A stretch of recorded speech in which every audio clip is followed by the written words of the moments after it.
There is a video circulating the internet that involves the late Ayrton Senna slinging a Honda NSX around Suzuka, executing perfect double-clutch heel-toe downshifts in loafers, all while looking effortlessly cool. It's basically my favorite video in the whole internet, and so when Honda Canada invited me to drive the new Acura NSX on the track, I said, yes.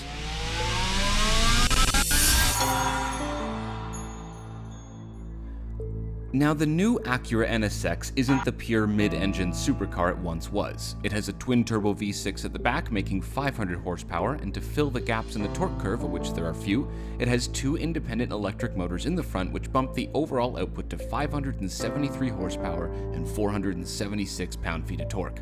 The result is some very impressive torque vectoring and ferocious acceleration. This car is a tech fest, and as a result it weighs just over 3,800 pounds, around 600 pounds more than a Ferrari 488. My test car was fitted with optional sticky Pirelli P0 Trofeo Rs, and before I had a chance to sling it around the track, we took it on an autocross course.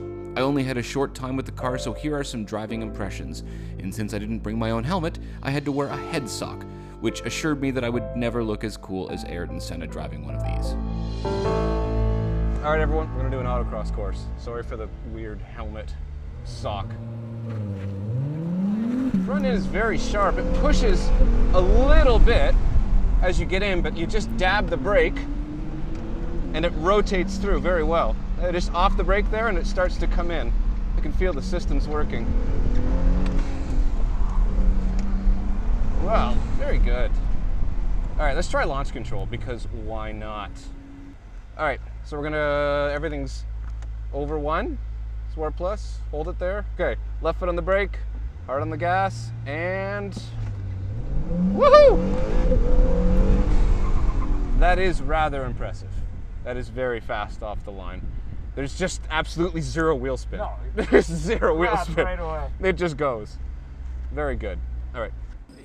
I took the car out on the track for only a few laps, so I tried to communicate what I was feeling as best as I could, hence the upcoming mumbling and repetition.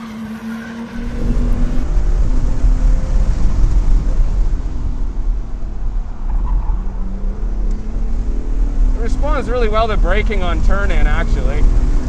It's a little bit of push, but yeah. Come on, push, push, push.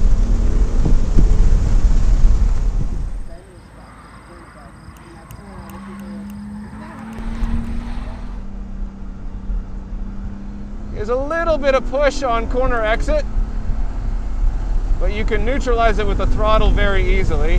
And just coming off the throttle, we'll get some really nice rotation actually. You can definitely feel that there's like inherent balance in the chassis. I am getting a little bit of push in the fast sweepers though, interesting.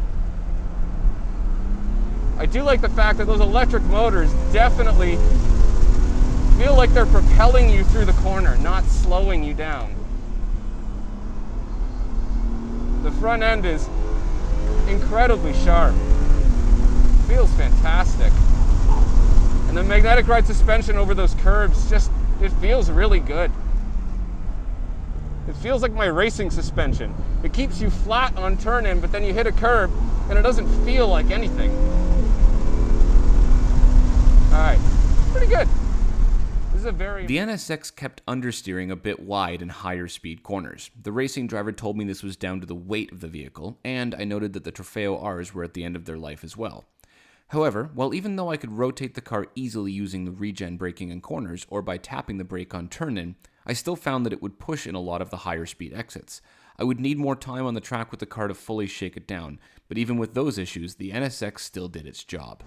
This is a very impressive car. It's incredibly competent. It's not, what's the word that I'm looking for? It's not scary to drive actually at all.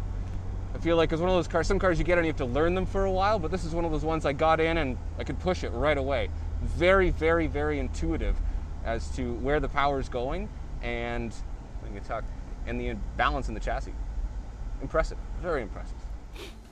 I found that the NSX really wanted to help you go faster. All of the systems, the dampers, the electric motors, and the brakes worked together beautifully, and the build quality was most certainly top-notch. However, without free run of the track and all the systems turned off, I couldn't quite find that wild supercar attitude.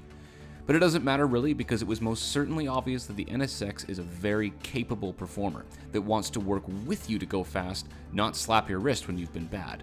So would I drive an NSX again if given the chance? You know it.